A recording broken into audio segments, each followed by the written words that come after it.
my beautiful love goods, and welcome back to my channel. In today's video we are building another tiny house. Finally, I know it's been forever and a day since I've actually done a proper tiny house, but I was actually working on my shell challenge. Yes, I am making a shell challenge. If you're following me on the Sims 4 gallery, you may have already seen it, but I was working on my shell challenge and I was just inspired to build something completely different. I just kind of had an idea out of nowhere and I was like, single dad's tiny house. I don't know why, it just popped into my head, but I wanted to build a kind of modern-ish kind of tiny house in Oasis Springs, and I was just playing around with some ideas, and I was like, hey, what if I did like a diagonal house? I don't know, the thing is, the really cool thing is in The Sims 4 is that for some reason, like when you make a diagonally placed room, if you know what I mean, it like uses less. How do I say this? It takes less money to make more space, essentially, because a diagonal room actually has more space in it technically, but it's the same price. So I kind of want to experiment with that and do like a proper starter house and see if there is a difference between, you know, two different houses that have the same items and the same amount of wall space, but is like placed differently. Like one's diagonal and one is regular. I don't know English today apparently, but yeah, this doesn't have any custom content in it whatsoever, so it is completely CC free.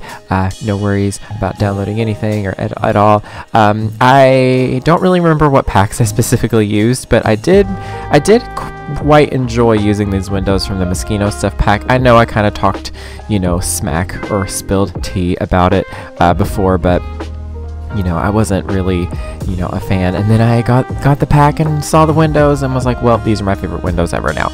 Also, these windows from Realm of Magic, which surprisingly have some basic swatches, they're really interesting too, because when you place windows in The Sims 4 on a diagonal wall, they do tend to change a bit sometimes. Like they'll extend a bit. Like the doors are the same way too, and it's actually really interesting to see how they change, because some of them just like extend, but some of them like add a bit more. So those windows are actually from Realm of Magic, and they add like a little bit of a extra bit on the sides, which I think is actually kind of interesting and kind of cool. And I don't know, it's just a nice little touch, nice little detail that I'm actually, you know, I really like about The Sims 4. That's, you know, pretty cool. But yeah, this house, like I said, I just kind of had the idea that a single dad with a teenage, you know, child lives here. I don't know. It just kind of popped into my head. I didn't really specify whether they had a son or a daughter. It might be a son, but it could be a daughter too. It's just, I didn't really specifically make the room out to be for anybody, really. Like that's kind of how I do it with a lot of my builds, is I try to keep the bedrooms pretty generic and pretty basic, because I don't want to make it out to be for a specific sim. I want people to be able to move their sims in and they can kind of customize it their own way, or they could just leave it and it works anyway. But yeah, do let me know, like, how do you build? Like, do you build specifically for Sims, or do you just kind of build like me and just build for aesthetics, because that's what I enjoy. But and yes, you will see the color palette that I've been really in love with in this build. I've been using a lot of like dark rich browns and blacks and, you know, dark green, and then pops of orange. I don't know, just really like this color palette. It's just really earthy and just kind of modern and cozy, and it can kind of work with any kind of style too. I feel like it lends really well with like a modern style, but I think that you can mix it with kind of any style, sort of. But anyway, what else about this house do I need to specify? Yeah, it's very awkward. there's one way of putting it. The floor plan is really weird. I don't really know how I figured it out, but I eventually figured it out, because it was a lot of experimenting and moving things around. Yes, you do have more space when it comes to diagonally placed rooms and walls and stuff, but the only downside is that you cannot place stairs on a diagonal. So I had to get creative with the front porch here, because your Sims can step up if like you have this foundation set to like just like one notch up above the ground.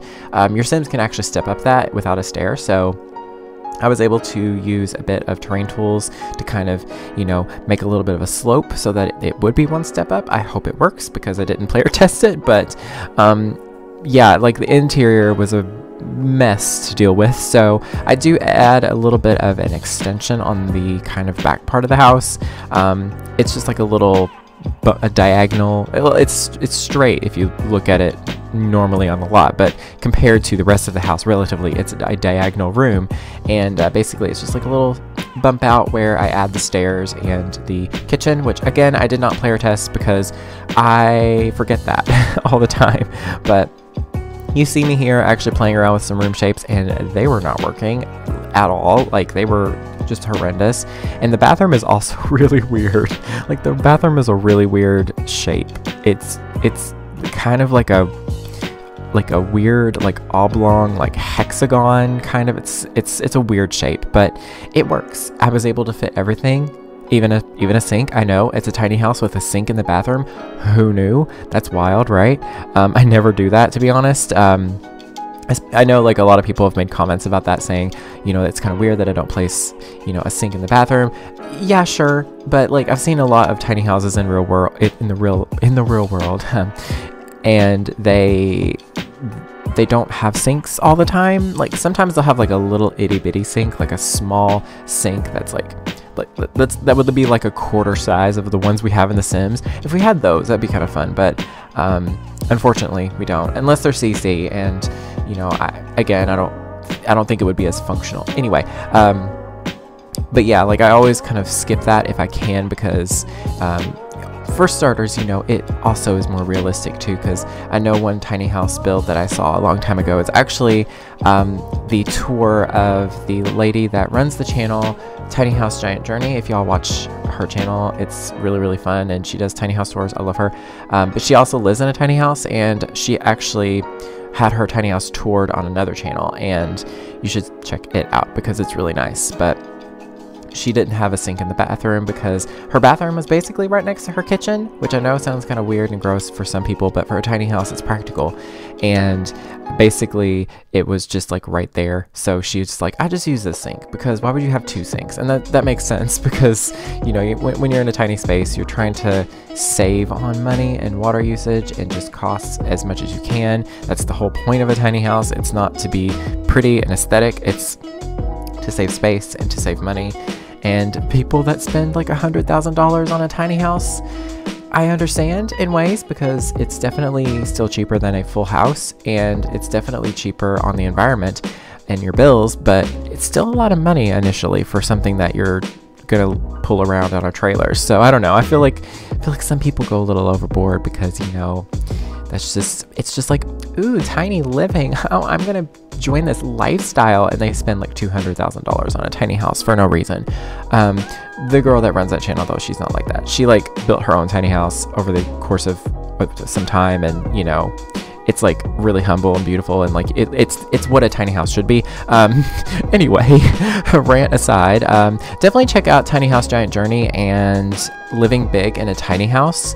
Those two channels are my favorite channels for tiny house inspiration. I haven't actually watched their videos in a while, because I like to like wait until they upload a lot, and then I like put them on in the background while I'm building, and it's like a nice steady bit of inspiration. I don't know, I'm weird like that. But and also there's a channel here that she doesn't specifically do tiny spaces, but she does a lot of like really interesting, like almost mini short documentaries about people that have built like, I guess, alternative living spaces and like things that are outside the norm, I guess. It's Kirsten Dirksen, I want to say. Kirsten Dirksen. I hope I'm saying her name right. Love the channel. It's really, really fun to watch. It's very much not lowbrow. That's not the right word. Low key or something like that. Like, it feels a lot more raw and less produced. It's a little bit more like just I don't know. It's cool. It's fun. I definitely recommend her channel for inspiration for building it all. And yeah, I can't think of any more, to be honest, because there's a lot of really good stuff on YouTube. Some of it's kind of, you know, you watch it and you're like, wow, these people have so much, and it's ridiculous. And then there's some people that, you know, they choose to live minimally, and it's actually super inspiring, but it also seems unrealistic for some people because it's just like they don't live in that world. I don't know. It's just really fun to see stuff like that on YouTube because it like it gives you a lot of inspiration, but it also teaches you something. So, you know, definitely recommend just going on YouTube and typing in tiny house tour, and you'll get so many videos at this point. You know, some people do it because they want to live aesthetically, long haul, yuck, you know, and then some people actually do it because they're like, hey, we're trying to actually not have bills and not be in debt up to our ears for the rest of our lives, and we want to be happy. Oh my gosh, there's this one, okay, last little mini rant. There's this one family, they are so adorable. They had like 3 kids, and it was 2 parents and 3 kids, and they lived in this tiny house, and it was amazing. And it's like, they were nerdy, and just their house was beautiful, and like it didn't look like luxurious or anything. It was just like a house. And yeah, it's on that channel, Tiny House Giant Journey. Definitely recommend it. It's amazing. Love it so much. Such a good video. It was honestly so fun to watch because like you see these tiny house tours, and you see some people on there are like super humble and super like, you know, they really embrace the, you know, the life that they've kind of developed around their tiny house. And then there's some people that like, they clearly did it because they're like, ooh, tiny house, it's trendy. I'm going to do this. This is going to be fun. And I'm just like, okay, you know, it's okay to do that. You know, but yeah, it's still a little bit much sometimes, and it kind of ruins it a little bit. I don't know. I'm just speaking, you know, nonsense at this point, and just, you know, putting my own opinion out there, I guess. But yeah, but anyway, this got weirdly into a weird direction, but I guess that's not surprising. But anyway, I'll talk a little bit more about the build. I did pause a few times if you didn't notice. I was watching Plumbella, and she was doing a video on like zombie apocalypse in The Sims or something like that. I don't even remember. It was a sacrificial mod she was reviewing. It was really fun to watch. Definitely recommend Plumbella's videos. They're very informative, but they're also hilarious, and the Vine references are on point. And yes, I'm sick, so I'm sounding weird today. But anyway, what else did I need? Oh yeah, I need to tell you all about the build. Like I said, single dad's tiny house, and this bedroom, it's pretty generic. I mean, it could be for, you know, either a boy or a girl or a teen boy, or it could just be for a young adult even. Like, I feel like it works either way. It's just like, how many more bedrooms am I going to make into artist bedrooms? I don't know, but that's just what I default to because that's who I am as a person. Like, when I make my dream house in The Sims, I make sure to go full on art studio with it. So that's kind of what I do every single time I build a tiny house. But yeah, the upstairs, honestly, this is the part of the build that I liked the least. I was not a huge fan of the upstairs bedroom. To be honest, you could take this complete floor out and it would still be a functional tiny house. It would actually probably be way more functional because the stairs would be gone, and then the kitchen would be way more accessible. So if you do download this house and you use it in your gameplay and you just want to use it for a single sim, I recommend just deleting the top floor because it's kind of a mess, because stairs and diagonal houses and all that stuff don't mix very well, and it's kind of difficult to work with them. So, you know, just saying. I definitely recommend fixing that, but I still wanted to make sure that it was like functional for, you know, a family, I guess you could say. It's definitely, you could have a couple sleep upstairs, and then they have like a child or a teen or a young adult, you know, child, what am I saying? You know what I mean? Like, it has enough space for like parents and a child essentially, but it could be one parent or it could be two parents, you know, either or. But yeah, I do like the balcony though. The balcony was really fun to build. I used that really fun door from university, Discover University. It's really fun door. I really like how modern it is. It's got kind of got some detailing to it too, so it's not like, it's not super simple, but I don't know, it kind of works. I would rather have put in like a French door kind of vibe there, but that just kind of fit with the aesthetic, I guess. The style is what I'm trying to say. But yeah, it's very generic again. I just put in a desk and plants and just the usual stuff.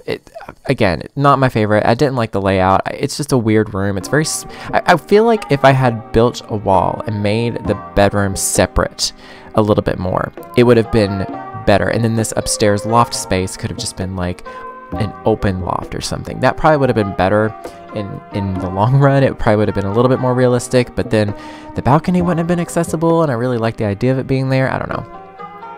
But yeah, the backyard and the landscaping is super simple. I kept it very, very basic. I don't know. I've kind of gotten tired of landscaping in The Sims 4, especially since, you know, the glitch that we've been having for quite a while at this point, where plants don't want to place on top of themselves very well. Like if you're using move objects and you're like layering plants, which is kind of all I do whenever I do landscaping, it like how do I explain it? It gets jittery.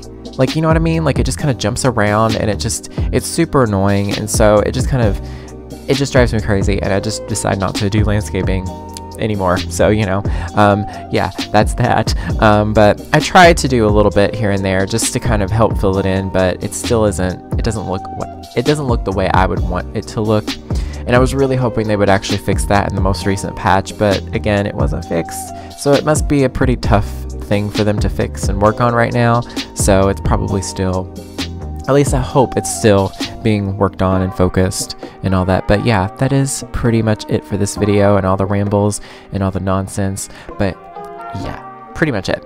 Be sure to go follow me on Twitter if you want to keep up with how I've been doing on the channel and all that stuff. I'm trying to keep at least 2 videos a week, maybe 3, but 2 is like the benchmark I'm trying to reach. But yeah, be sure to follow me on the gallery at Lukey Dean, and you can just search the hashtag Lukey if you want to see all of my builds.